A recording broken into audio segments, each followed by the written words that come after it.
मैं तुम्हारी माँ के लिए कुछ भी फ्री में नहीं करने वाली। जिस तरह वो मेरे साथ बर्ताव करती है, मैं भी उनके साथ वैसा ही करूंगी। साफ? लारिसा ने कंप्यूटर से नजर उठाई जब आंद्रे रसोई में आया। एक नजर में ही उसने समझ लिया, कुछ गड़बड़ है। उसका पति दरवाजे पर खड़ा था, जैसे कोई स्कूल का लड़का प्रिंसिपल के ऑफिस के बाहर खड़ा हो। क्या हुआ? उसने लैपटॉप बंद करते हुए पूछा। आंद्रे मेज पर आकर अपनी पत्नी के सामने बैठ गया। उसके हाथ जैसे समझ नहीं पा रहे थे कि कहाँ रखें। लारिसा, मां का जन्मदिन आ रहा है, 60वां। वो बड़ी दावत देना चाहती है, सारे रिश्तेदारों और दोस्तों को बुलाना चाहती है। लारिसा के अंदर सब कुछ सख्त हो गया।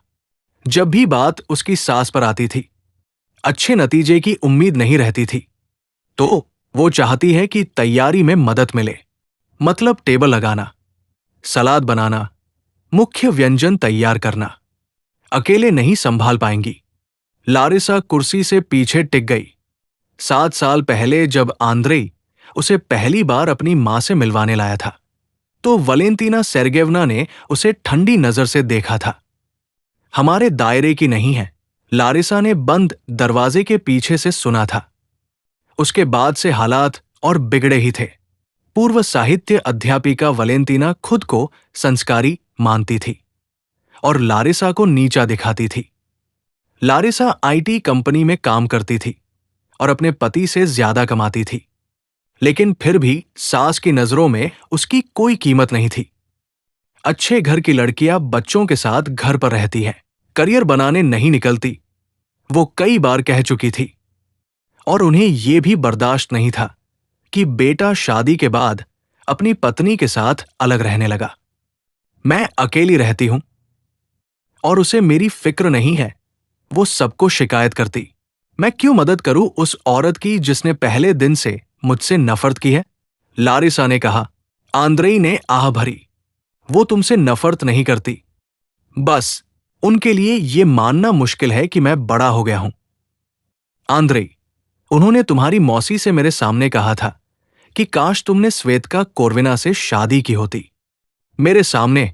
और जब मैंने कुछ कहने की कोशिश की तो बोली कि उनके घर में बड़ों से बदतमीजी करना मना है। मां कभी कभी तेज बोल देती है। तेज? लारिसा मेज से उठ खड़ी हुई। उन्होंने मुझे घमंडी कहा क्योंकि मैं पैसे कमाती हूं। पड़ोसियों से कहा कि मैं तुम्हारी ठीक देखभाल नहीं करती क्योंकि तुम्हारी शर्ट सिकुड़ी हुई थी। उन्होंने बस, आंद्रे ने काट दिया। मुझे पता है तुम्हारे बीच सब ठीक नहीं है, लेकिन वो मेरी मां है और अब वो 60 साल की हो रही है। उन्होंने 30 लोगों को बुला लिया है, अकेले कैसे संभालेंगी? तो क्यों बुलाया इतना जब संभलता नहीं? अब सबको बुला चुकी है। बड़ा जन्मदिन है, कैंसिल नहीं कर सकते। लारिसा खिड़की तक गई और रुक गई। तो फिर कैटरिंग बुला ले, वो सब कर देंगे। उसके लिए पैसे चाहिए और मां की पेंशन बहुत कम है। उनका बेटा है जो अपनी मां की दावत का खर्च उठा सकता है। लारिसा, तुम्हें पता है कि अभी ऑफिस में दिक्कत चल रही है, बोनस नहीं मिला और सैलरी भी लेट हो रही है। लारिसा ने पति की तरफ देखा। उसका सिर झुका हुआ था। ऐसे समय में वो उसे कमजोर लगता था, जो न तो अपनी पत्नी के लिए खड़ा हो पाता है, न अपने लिए। ठीक है, उसने ठंडे स्वर में कहा, तो अपनी मां अपने मसले खुद हल करे। मैं तुम्हारी मां के लिए कुछ भी फ्री में नहीं करने वाली। जिस तरह वो मेरे साथ बर्ताव करती है, मैं भी उनके साथ वैसा ही करूंगी। साफ? आंद्रे ने झटके से सिर उठाया। लारिसा, तुम इतनी बचकानी क्यों बन रही हो? क्या एक दिन के लिए अपनी नाराजगी भूल नहीं सकती? नाराजगी? लारिसा हंसी। आंद्रे, 7 साल से तुम्हारी मां हर पल मुझे ये जताती रही है कि मैं यहां की नहीं हूं, कि मैं तुम्हारे लायक नहीं, कि मैं बुरी बीवी हूं, बुरी औरत हूं, मतलब बुरा इंसान हूं। और अब चाहती है कि मैं उनके मेहमानों के लिए खाना बनाऊं। मैंने कभी नहीं कहा कि तुम बुरी इंसान हो। नहीं कहा। लारिसा खड़ी हुई, दराज खोली और एक छोटी डायरी निकाली। मैं हमारी बातचीत का हिसाब रखती हूं।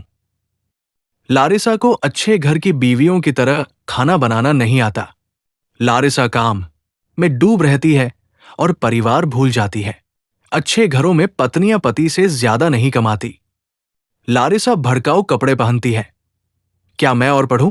वलेंटीना का चेहरा सफेद पड़ गया। मैंने मैंने नहीं सोचा था कि तुम इसे ऐसे लेती हो। वलेंटीना का चेहरा सफेद पड़ गया। मैंने मैंने नहीं सोचा था कि तुम इसे ऐसे लेती हो। लारिसा ने गहरी सांस ली। और कैसे लूं? आप मुझे बार बार नीचा दिखाती रहीं। जब भी मैं कुछ बोलती, आप मुझे नजरअंदाज कर देती। जब तस्वीर खिंचती है, आप मुझे किनारे खड़ा कर देती है या फ्रेम से ही बाहर कर देती है। त्योहारों पर आप अपने बेटे को तोहफे देती है, लेकिन मुझे भूल जाती है। आप बार बार जताती है कि मैं आपके परिवार का हिस्सा नहीं हूं। वलेंटीना चुपचाप बैठी रही। उनके होंठ कांप रहे थे, लेकिन आवाज नहीं निकल रही थी। और अब 7 साल बाद आप चाहती हैं कि मैं आपके लिए मेहनत करूं, खाना पकाऊं, मेज सजाऊं, और वो भी बिना किसी आदर, बिना किसी सम्मान के। वलेंटीना ने धीरे से सिर झुका लिया। शायद शायद मैंने गलत किया। मुझे लगा था कि तुम मजबूत हो और मेरी बातों का असर तुम पर नहीं होगा। लारिसा की आंखों में आंसू आ गए। कोई भी इंसान, चाहे कितना भी मजबूत क्यों न हो, लगातार तानों और तिरस्कार को झेलते हुए भीतर से टूट जाता है। कुछ देर तक रसोई में सन्नाटा छाया रहा। केवल उबलती हुई चाय की सीटी सुनाई दे रही थी। वलेंटीना ने धीरे से कहा, मैं तुम्हें तकलीफ देना नहीं चाहती थी, लेकिन शायद मैंने अपनी आदतें बदलने की कोशिश ही नहीं की। मैं अपने बेटे से अलग होने को कभी स्वीकार नहीं कर पाई। लारिसा ने कप में चाय डाली और उनके सामने रखी। अगर आप चाहती है कि मैं आपकी मदद करूं, तो पहले ये मानना होगा कि मैं भी इस परिवार का हिस्सा हूं।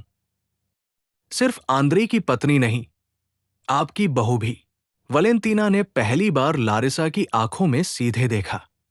उनकी आंखों में थकान भी थी और सच्चाई भी। क्या तुम मुझे एक और मौका दोगी? लारिसा ने कुछ देर तक उन्हें देखा, फिर धीरे से सिर हिलाया। एक मौका, लेकिन अगर वही सब दोबारा हुआ, तो मैं हमेशा के लिए दूर हो जाऊंगी। वलेंटीना ने कांपते हाथों से कप उठाया और धीरे धीरे चाय की चुस्की ली। बहुत सालों में पहली बार उनके बीच सच्ची बातचीत हुई थी।